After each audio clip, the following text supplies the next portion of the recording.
friends, welcome to my channel.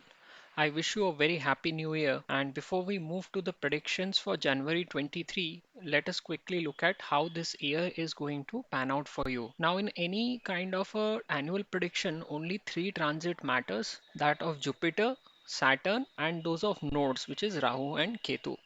So, till April 2023, Jupiter is going to provide you the opportunity to have kids or have grandkids because it is going to sit in the ninth house and is going to aspect your fifth house as well as the ninth house, which is fifth from fifth. So, you have opportunities for both kids as well as to have grandkids if you are a bit older in age. After Jupiter moves to the 10th house, it is going to combine with Rahu and it will work to provide an upliftment in your job or business. So if you are undergoing Rahu's MT, then this lift is going to be even higher. Rahu's position in 10th is considered very powerful until October 23. Rahu is going to be transitioning through your 10th house of profession. It will make you powerful at the workplace. At the same time, people who want to go to a foreign country will also get their chance to move to the foreign shores. This combination of Rahu and Jupiter after April 2023 will also make you attracted towards opposite gender at the workplace, and so you should be very careful while dealing with the opposite sex during the 2023 year, especially for 2 months between May and June. All those people who are in the business of management consulting, any kind of a dealing with foreigners, people in the FMCG sectors, and people who deal with countries in the Middle East, they are going to see a very good time at the workplace. This Jupiter, after its movement in the 10th house, is also going to provide you a chance to buy property or real estate. This purchase will also prove to be very suitable for you in the longer run. In order to fire up this Jupiter, you can wear yellow sapphire to further boost your chances on the professional front. Saturn is also going to migrate to your 8th house from 16th of January. Now, this transitioning Saturn usually provides long life to people if it is here in their birth chart. In this case, Saturn may create some kind of a long-term diseases for you, especially if you are between the age group of 50 to 65 years. So just be very cautious for your health during the next 2.5 years. And Saturn can give here all long-term kind of a disease as well as diseases that are related to your right eye. So just watch out for your health during this transit of Saturn. In all the ascendants that are there, the best year is going to be for the Cancer ascendant people because the planets are assigned in a very beautiful manner. Especially this combination of Jupiter and Rahu in the 10th house is going to take you very high up in the professional ladder. Now let us move to the predictions for this month.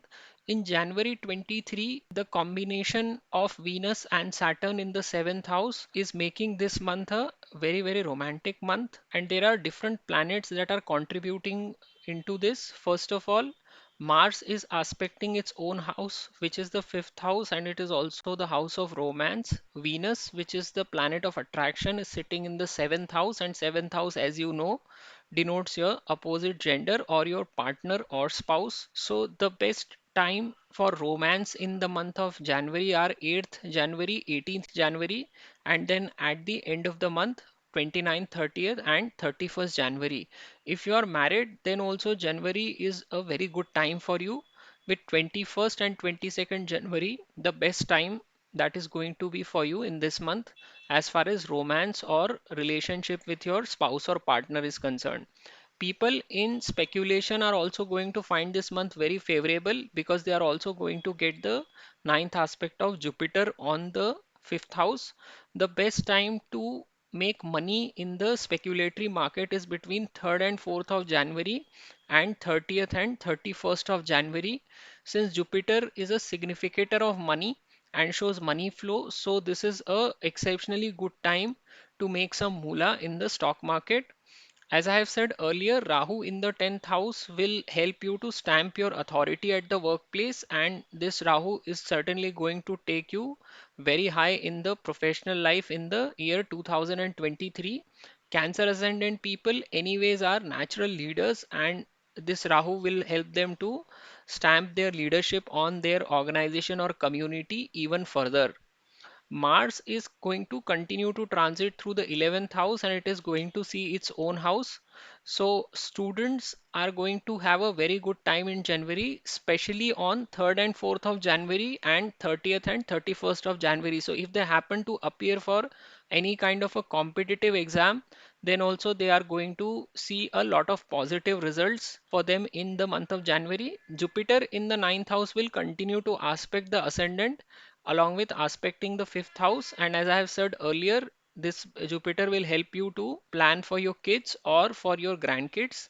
Jupiter is also the sixth house lord, and the sixth house lord transitioning through the house of luck would mean good time for those in the service sector. The best time for people who are in jobs is at the beginning of the month, 1st and 2nd January, and from 28th to 29th of January. The only negative part that is there in the month of January for you is that Sun, who is the second house lord, is going to transit through the sixth house. So this would mean arguments taking place with your family members, resulting in the relationship becoming sour. So it is advised that you avoid any arguments with your family at this point of time. Now, there are also certain dates when you need to be very careful about, and these are the dates when moon passes through your 6th, 8th, and 12th house. So, for your ascendants, the dates where you need to be very cautious are 5th, 6th, and 7th of January, 20th and 21st of January, and 24th and 25th of January. Just avoid taking any crucial decision during these 7 days. If you look overall, the this month is quite fruitful for you as far as the professional growth is concerned, and as far as romance is concerned, you are going to succeed in your initiatives, whether they are with your partner or they are with your spouse. So that's the summary for you for this month. I would request you to subscribe to my channel and keep watching my videos. नमस्ते दोस्तों, मैं प्रसाद जोशी अपने channel में आपका स्वागत करता हूं। सबसे पहले मैं आपको नववर्ष की शुभकामनाएं देता हूं। आज हम लोग जनवरी 2023 के प्रिडिक्शन को देखने के पहले एक क्विकली देखते हैं कि ये पूरा साल आपके लिए कैसे निकलेगा। देखिए, किसी भी साल का जब भी आप प्रिडिक्शन देखते हैं तो खाली 3 ग्रहों का गोचर महत्वपूर्ण होता है। शनि हो गए, गुरु हो गए और राहु केतु हो गए। राहु केतु को आप एक समान मान सकते हैं क्योंकि वो नोड्स हैं और साथ साथ ही मूव करते हैं। यहाँ पर गुरु अप्रैल 2023 तक 9वें भाव में बैठे रहेंगे और यहाँ से वो आपके पंचम भाव को यानी संतति स्थान को देखेंगे। तो आप अगर कोई संतति प्लान कर रहे हैं तो ये गुरु आपको गोचर में हरी झंडी दिखा रहे हैं। इसके अलावा अगर आपकी उम्र बड़ी है तो आप इस समय में अपने ग्रैंड किड्स होते हुए भी देखेंगे। तो गुरु का मूवमेंट 9वें भाव में बहुत अच्छा कहलाता है। यहाँ ये अपनी ही राशि में है। अप्रैल 2023 के बाद गुरु दशम भाव में चला जाएगा जहाँ पर ये राहु के साथ युति करेगा। नॉर्मली राहु गुरु की युति चांडाल योग कहलाती है, लेकिन यहाँ पर चूंकि गुरु त्रिकोण का स्वामी है और वो केंद्र में राहु के साथ युति बनाएगा, तो ये आपको प्रोफेशनल लेवल पर और भी अच्छा बेनिफिट देके जाएगी क्योंकि भाग्येश का जुड़ाव होगा सीधे राहु के साथ। राहु का दशम भाव में बहुत ही मजबूत पोजीशन माना जाता है। और राहु यहाँ पर जिन लोगों की कुंडली में बर्थ चार्ट में होता है वो लोग कैसे भी करके अपने प्रोफेशनल स्फीयर में ऊपर उठते हैं। राहु मतलब हर तरह का बंधन तोड़ देने वाला ग्रह होता है। तो यहाँ पर ये लोग कैसे भी करके अपना वर्क स्फीयर में जो भी ये चाहते हैं उसको लेके रहेंगे। इस साल में 2023 में कर्क लग्न वालों के लिए प्रोफेशनल लेवल्स पे ऊंचाइयों पे ले जाने वाला साल रहेगा।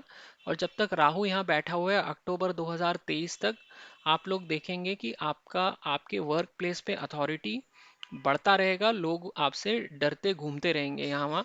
अभी राहु और गुरु का यहाँ कॉम्बिनेशन आपको फॉरेन ले जाने में भी सक्षम करता है। अगर आप फॉरेन जाने का प्लान कर रहे हैं बहुत टाइम से, चाहे वो पढ़ने के लिए जा रहे हो, इमिग्रेशन के थ्रू जाना चाह रहे हो फॉरेन कंट्रीज में, या वर्क वीज़ा ढूंढ रहे हो, तो ये सब भी आपके लिए पॉसिबल है इस साल में क्योंकि ये युति आपको फॉरेनर्स के साथ जुड़ के काम करने के लिए गोचर में हरी झंडी देती है। जितने भी लोग कंसल्टिंग के क्षेत्र में, चाहे वो मैनेजमेंट कंसल्टिंग हो, बिजनेस कंसल्टिंग हो, किसी भी तरह की एमएनसी में काम करते हैं जहाँ पे आप फॉरेनर्स के साथ डील करते हैं, या आप मिडिल ईस्ट कंट्रीज के साथ किसी भी तरह का कोई भी बिजनेस करते हैं या उनके साथ कनेक्ट हैं सर्विस में, और या आप एफएमसीजी सेक्टर में हैं, उन सब के लिए ही 2023 का साल बहुत अच्छा साबित होगा। गुरु आपकी चौथी भाव को भी देखेगा 7वीं दृष्टि से, तो अगर आप कोई भी अचल संपत्ति बनाना चाह रहे हैं, घर मकान जमीन खरीदना चाह रहे हैं, उसके लिए भी 2023 बहुत अच्छा समय है। अगर आप एक पीला पुखराज पहनते हैं अंगूठे के बगल वाली उंगली में गुरुवार के दिन, तो ये येलो सफायर है, ये आपको बहुत हेल्प करेगा और ये गुरु की पावर को और ज़्यादा बढ़ाएगा। क्योंकि गुरु आपका नवम भाव का भी स्वामी है, इसलिए आप इसको पहन सकते हैं। शनि भी आपके लिए सप्तम से 8वें भाव में मूव कर जाएंगे 16 जनवरी को, ही साल के शुरू में ही। देखिए, शनि जब भी अष्टम भाव में लग्न कुंडली में होता है तो ये व्यक्ति को बहुत लंबी आयु देता है। लेकिन चूंकि यहाँ गोचर से जा रहा है, तो अष्टम भाव से पापी ग्रह शनि का भ्रमण, यानी अगर आपकी उम्र ज़्यादा है, 50 से 65 साल के बीच में है, तो थोड़ा सेहत का ख्याल रखिए, क्योंकि ये शनि आपको लॉन्ग टाइम की बीमारियां दे के जा सकता है, जो बहुत लंबा समय चलती हैं, जल्दी ठीक नहीं होती, क्रॉनिक डिजीजेस जिसे हम कहते हैं, वो ये इस तरह का शनि दे के जाता है। आपकी उम्र ज़्यादा है तो ये शनि आपको राइट आई, दाएं आंख से रिलेटेड बीमारी भी देके जा सकता है, क्योंकि ये सीधे आपके द्वितीय भाव को देखेगा, जिससे आपकी राइट आई या राइट साइड ऑफ फेस देखा जाता है। अगर आप करियर ओरिएंटेड व्यक्ति हैं तो ये साल आपके लिए बहुत अच्छा निकलेगा। अब एक नज़र आपके जनवरी महीने के प्रिडिक्शन पे डालते हैं। देखिए, जनवरी के महीने में दो बातें बहुत उठ के आती हैं। एक तो ये महीना आपके लिए बहुत ही रोमांटिक होगा, क्योंकि शुक्र शनि की युति आपके सप्तम भाव में बनेगी। शुक्र आपका अपोजिट जेंडर का कारक है, अट्रैक्शन का कारक है, रोमांस का कारक है। और यहाँ पर क्योंकि वो सप्तम भाव में ही बैठा होगा, और जो आपका पंचम भाव का स्वामी है मंगल, वो भी पंचम भाव को ही देखेगा, तो ये पूरा महीने में आपके लिए कई तरह के अपोजिट जेंडर के साथ इंटरेक्ट करने की अपॉर्चुनिटीज मिलेंगी, और आपका आपके स्पाउस या पार्टनर के साथ भी बहुत अच्छा समय बीतेगा। जो सबसे अच्छे दिन हैं रोमांस के लिए, वो है 21 और 22 जनवरी, और इसके अलावा 8 जनवरी, 18 जनवरी और 30 और 31 जनवरी, ये दिन भी आपके लिए बहुत अच्छे साबित होंगे। यहाँ पर आप अपने पति या पत्नी के साथ काफ़ी अच्छी ट्यूनिंग बनाते हुए देखेंगे पूरे महीने में। ये पूरा महीना ही आपके लिए रोमांस से भरपूर रहेगा। इसके अलावा जो पंचम भाव के बचे हुए सिग्निफिकेटर्स हैं, जैसे शेयर बाजार से अगर आप संबंध रखते हैं, तो उसमें भी पैसा कमाने के लिए बहुत अच्छा समय है। चूंकि यहाँ पर गुरु की भी नवी दृष्टि पड़ेगी, तो यह आपको सपोर्ट करेगी स्पेक्यूलेशन के मैदान में। अगर आप शेयर बाजार में हैं तो सबसे अच्छा समय 3 और 4 जनवरी है, और 30 और 31 जनवरी है महीने के आखिरी में।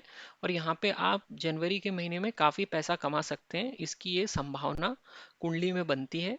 इसके अलावा अगर आप छात्र हैं, स्टूडेंट्स, तो भी ये जनवरी के महीने में आपका काफ़ी अच्छा समय रहेगा, पढ़ाई में मन लगेगा। और आपके लिए भी जो बेस्ट डेट्स हैं वो 3 और 4 जनवरी और 30 और 31 जनवरी हैं। कुल मिला के जितने भी पंचम भाव से जुड़े हुई चीज़ें हैं, चाहे वो रोमांस है, स्पेक्यूलेशन है या स्टडीज़ हैं, उन सब के लिए ही बहुत अच्छा समय है जनवरी के महीने में। गुरु, जैसा मैंने आपको पहले बताया था कि ये आपके लग्न स्थान को भी देख रहा है अभी, और पंचम भाव को भी देख रहा है, तो ये आपके लिए अप्रैल 2023 तक संतति प्लानिंग का, या फिर आपके अगर उम्र ज़्यादा है और आपके कुछ पोते पोती वगैरह के भी इस समय में अवतरित होने की संभावना बनाता है। सूर्य द्वितीय भाव का स्वामी है, आपके लिए सेल्फ अर्न्ड वेल्थ का स्वामी है, ये छठवें भाव में जाएगा। तो आपके लिए परिवार वाले लोगों के साथ संभल के बात करनी है, उनके साथ आपके ईगो इश्यूज हो सकते हैं, जिसकी वजह से झगड़े भी हो सकते हैं, क्योंकि छठवें भाव का संबंध झगड़े से भी आता है। इसलिए जब भी आप अपने परिवार वालों के साथ समय बिताएं तो बहुत सावधानी पूर्वक सोच समझ के उनके साथ बात कीजिए, नहीं तो फिर बात का बतंगड़ बनता है। राहु, जैसा मैंने पहले बताया, ये आपको प्रोफेशनली ऊपर उठाने का काम पूरे साल भर करेगा। अब कुछ महीने में ऐसे दिन होते हैं जब आपको सावधान रहना चाहिए। ये वो दिन है जब चंद्र आपके 6, 8 और 12 से निकलता है, तो आपके लिए जनवरी के महीने में सावधान रहने वाली तारीखें हैं 5, 6 और 7 जनवरी, 20 और 21 जनवरी और 24 और 25 जनवरी। इन दिनों में आप सावधान रहिए और कोई भी महत्वपूर्ण निर्णय लेना टालिए। ओवरऑल अगर आप देखेंगे तो आप खाली अगर अपनी फैमिली के साथ थोड़ा सा सोच समझ के बर्ताव करें तो ये बहुत अच्छा समय है। स्पाउस या पार्टनर के साथ समय बिताने का, रोमांटिक मोमेंट्स का मंथ है। इसके अलावा प्रोफेशनली भी आपको इस समय में काफ़ी सपोर्ट मिलने की संभावना है। अगर आप जॉब में हैं, चूंकि गुरु छठवें भाव का भी स्वामी बनता है, नई नौकरी ढूंढ रहे हैं, तो उसके लिए भी ये बहुत अच्छा समय है। जो सबसे अच्छे दिन है इसके लिए वो हैं 1 और 2 जनवरी और 28 और 29 जनवरी। ओवरऑल आप देखिए तो ये आपके लिए महीना बहुत अच्छा है, प्रोफेशनल लेवल पर ग्रोथ के लिए भी, और आपके पार्टनर्स के साथ, आपके आपके संबंधों को और अच्छा बनाने के लिए। तो ये आपकी समरी है इस महीने की। मैं आपको रिक्वेस्ट करता हूँ कि आप मेरे चैनल को ज़रूर सब्सक्राइब कीजिए। ये वीडियो देखने के लिए आपका बहुत बहुत धन्यवाद।